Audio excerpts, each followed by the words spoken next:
नहीं था, इसलिए वो इसी तरह की चीज़ें बना बना ये जो असाल्ट शुरू हुआ खुद अपनी माइनॉरिटीज़ पे, और ये शुरू हिंदुओं से हुआ राइट आफ्टर 47। आप देखें परसेंटेज उठा के देख लें, 47 में उनकी 30% तक जाते थे ईस्ट पाकिस्तान को मिला के।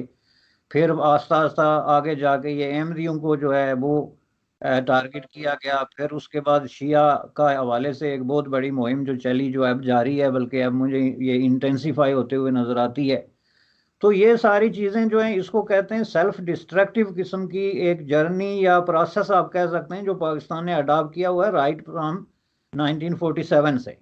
और आज आके ये सवाल उठाते हैं कि जी हमारे साथ ये क्यों हो गया और वो क्यों हो गया। ये अभी कल परसों हमारे प्राइम मिनिस्टर साहब ने तकरीर करते हुए कहा कि हम साइंसदान क्यों नहीं पैदा करते। मुझे बहुत बड़ी हंसी निकल गई उनकी बात पे कि अब ये सवाल तो इन्होंने उठा दिया, इसका जवाब क्या देंगे कि आपके यहाँ एक साइंसदान पैदा हुआ था तो उसका आपने जो हशर किया कि उसको मुल्क छोड़ने पे मजबूर कर दिया। फैक्ट के ये जो इलीगल या बैन किस्म की ऑर्गेनाइजेशन, इस्लामिक फंडामेंटलिस्ट ऑर्गेनाइजेशन है, ये स्टिल ऑपरेट कर रही हैं, ये आपकी बात दुरुस्त है।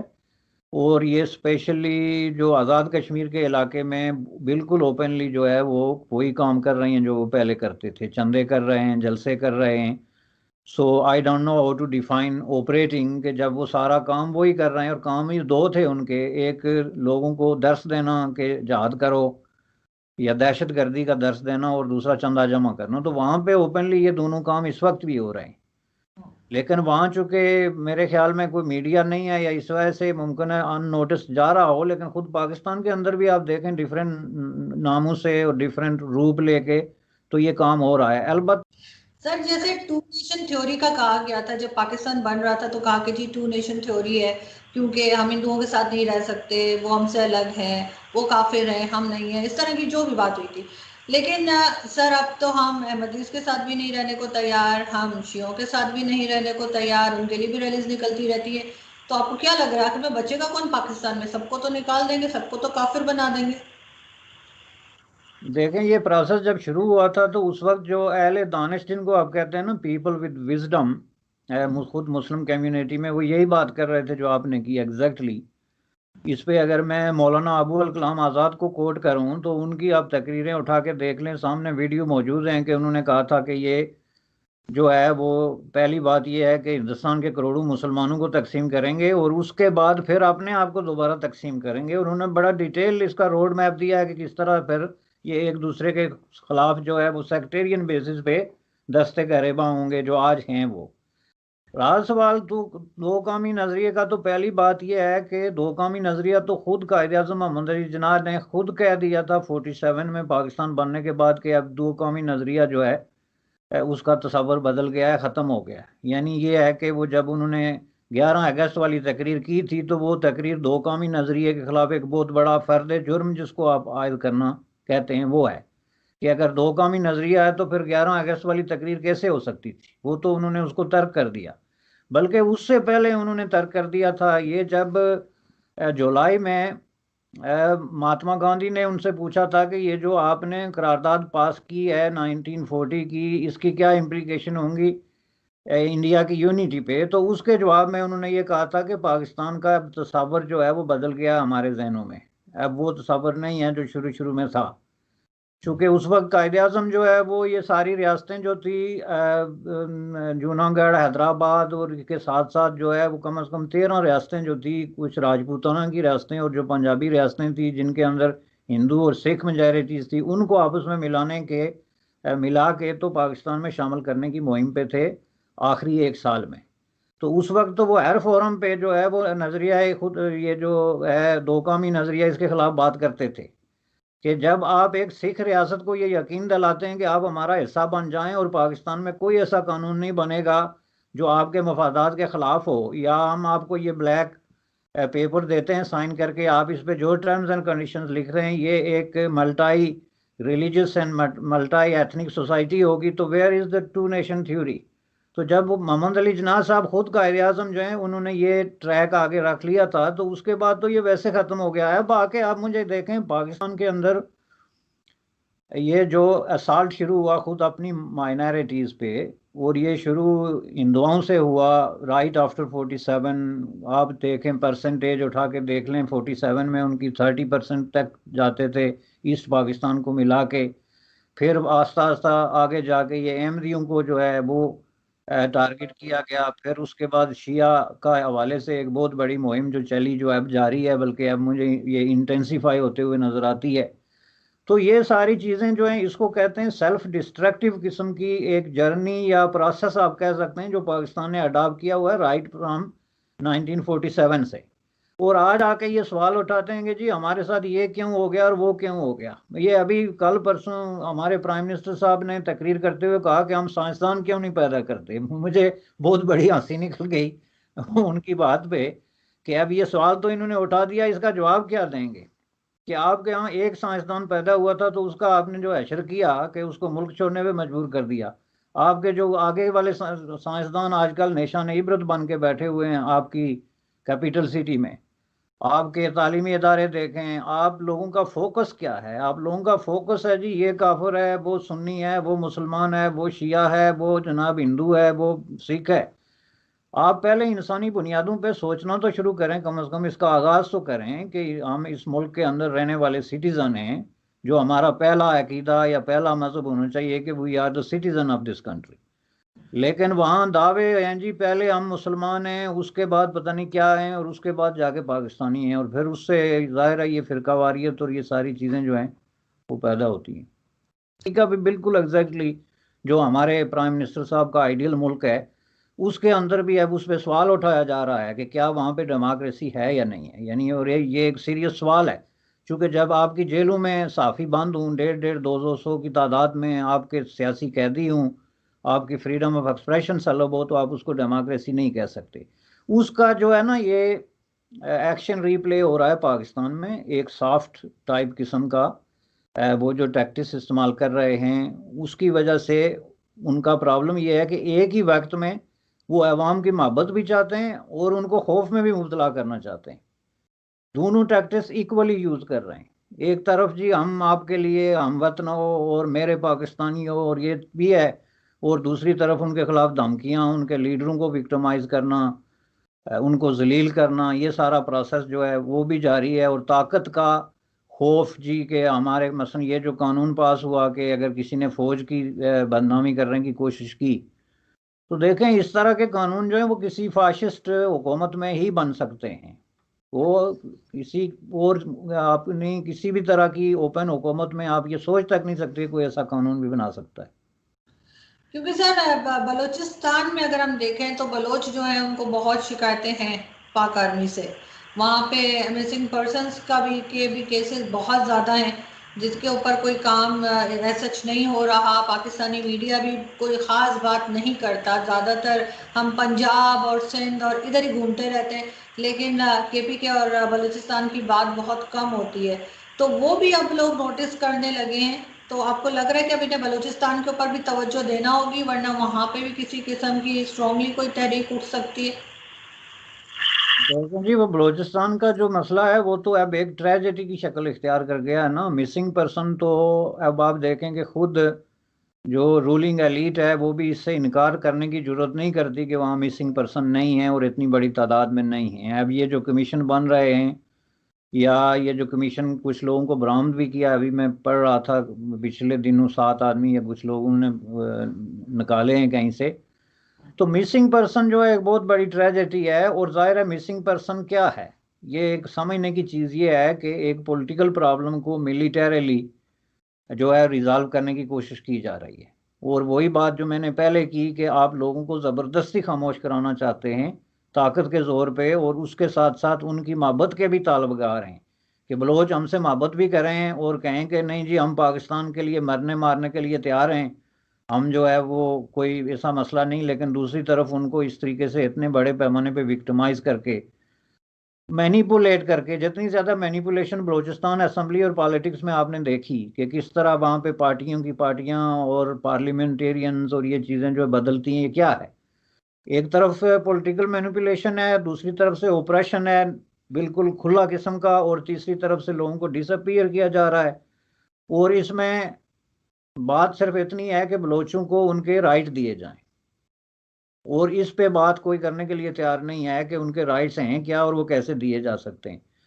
पख्तूनख्वा में भी अब तकरीबन ये सिचुएशन जो है वो आपके सामने गुज़श्ता 1-1.5 साल से वहाँ डिफरेंट किस्म के ग्रुप्स जो हैं, यानी जहाँ पे आप जो है वो पार्लियामेंटेरियन को अरेस्ट कर लें विदाउट एनी प्रोसीडिंग के, और इस तरह के मामलात जो हैं वो इख्तियार करें, लोगों पे फतवेबाजी कि जी ये गद्दार है और वो एजेंट है, इस तरह का प्रोसेस शुरू करें, तो उसमें फिर जाहिर है कि लोगों का एतमाद तो उठ जाता है। ये अलग बात है कि उसमें कोई देर लगे उसको रिएक्शन को शो करने में, लेकिन तारीख में आपने देखा है कि ये टैक्टिस जो हैं वो फाइनली नाकाम होते हैं। बांग्लादेश में क्या हुआ था हमारे सामने मौजूद है। 3 महीने पहले तक भी जो है ये तस्लीम करने के लिए तैयार नहीं थे कि यहाँ पे ये कोई पॉलिटिकल इशू है और इसको पॉलिटिकली रिजॉल्व किया जाना चाहिए। और उन्होंने जो दावे किए थे, जो सारी चीज़ें वो सामने आपके सामने हैं कि विद इन 3 मंथ जो है वो बांग्लादेश बन गया और उनके दावे वहीं के वहीं रह गए।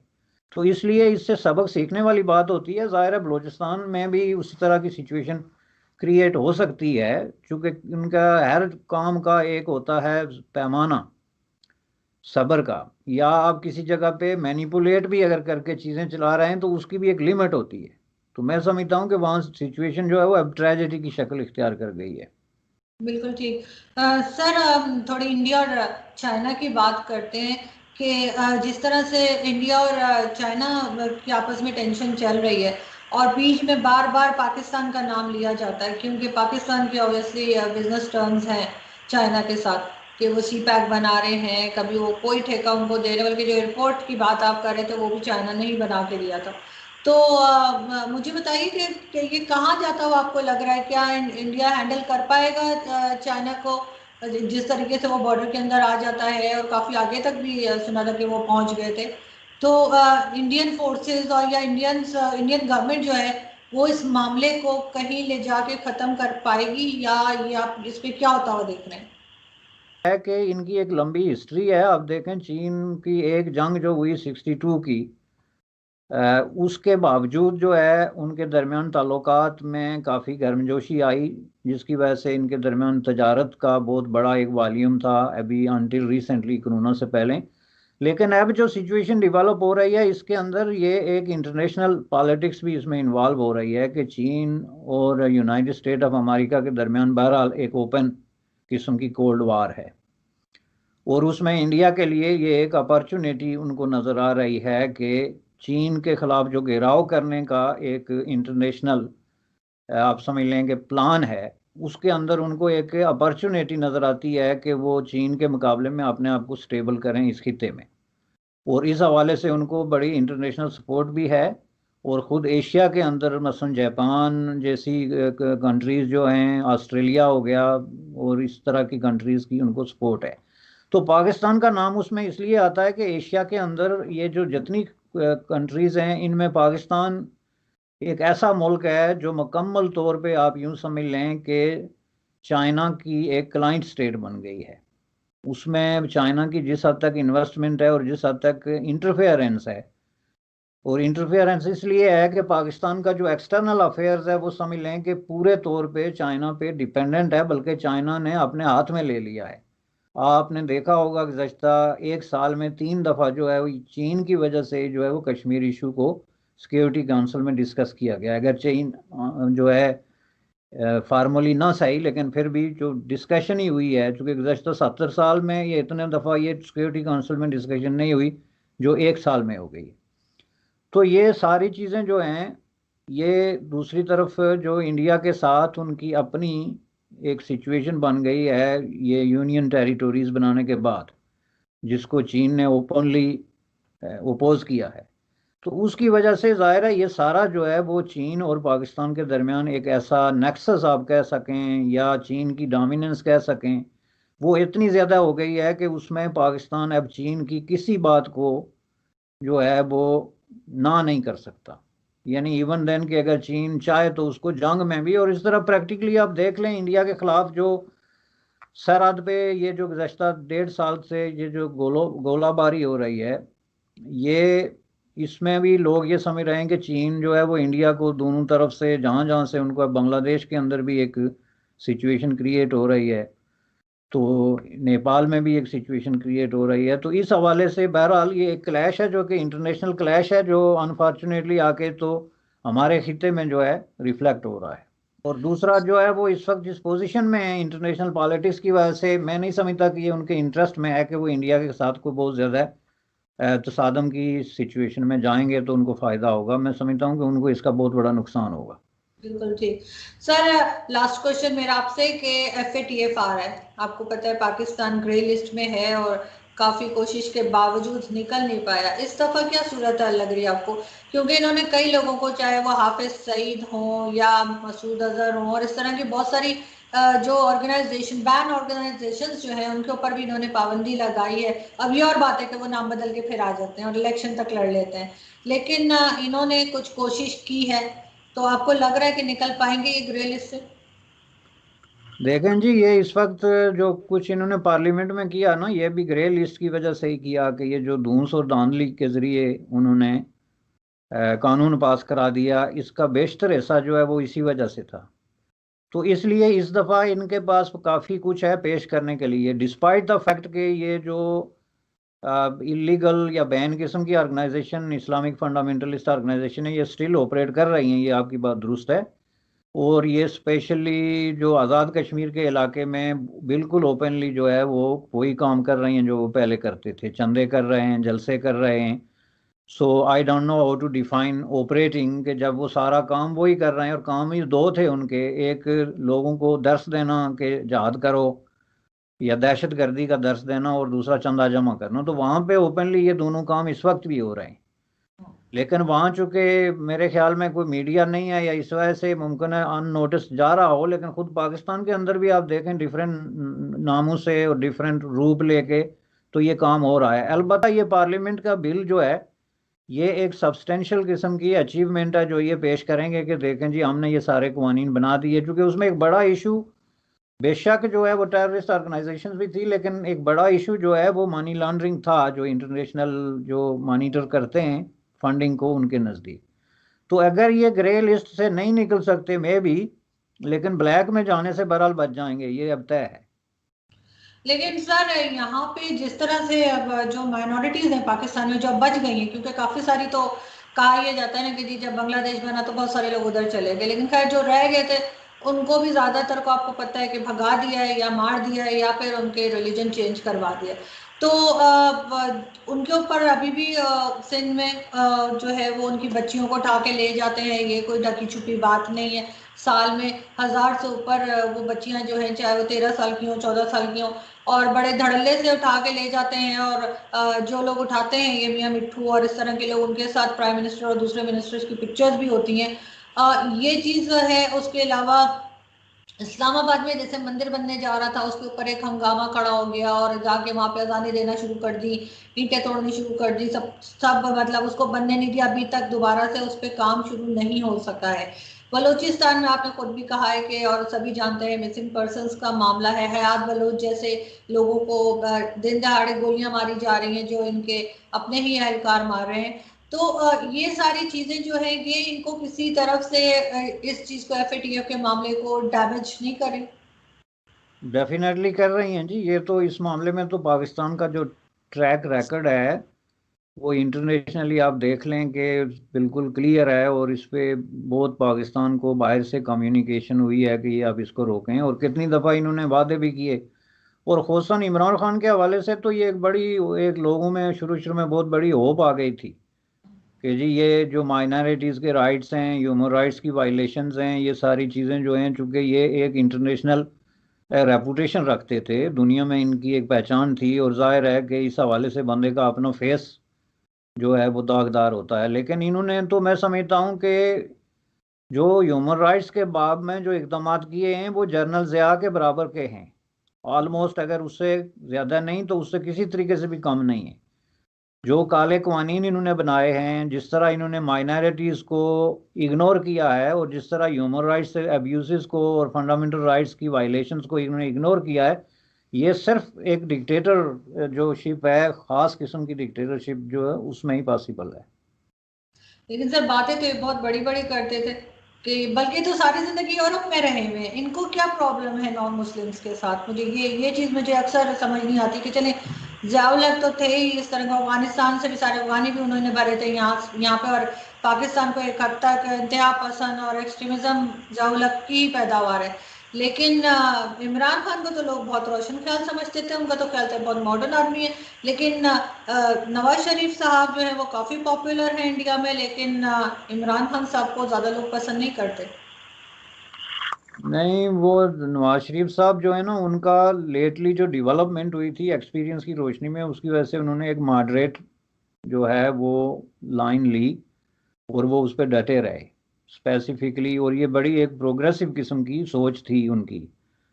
बेशक उनकी एक कंजर्वेटिव बैकग्राउंड थी या जो भी बात थी, लेकिन ये इंडिया पाकिस्तान रिलेशन पे ताल्लुकात के हवाले से, इंडिया के साथ बिजनेस के हवाले से, जो मिलिटरी कॉन्फ्लिक्ट है उसको रिजॉल्व करने के हवाले से, तो उनकी सोच बड़ी प्रोग्रेसिव थी।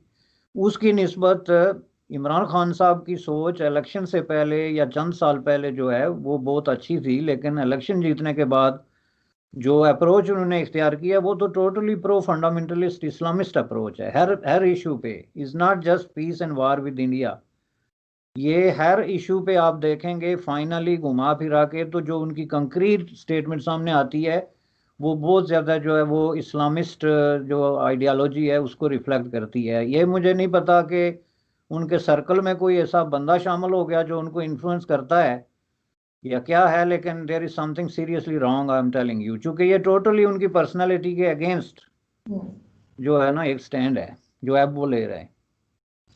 बिल्कुल ठीक। Thank you so much sir कि आपने ज्वाइन किया। I am so honoured. Thank you so much sir. आपका शुक्रिया जी, थैंक यू वेरी मच। इंशाल्लाह आई होप कि आप नेक्स्ट टाइम भी हमें ज्वाइन करेंगे। Thank you so much. Allah Hafiz. Thank you.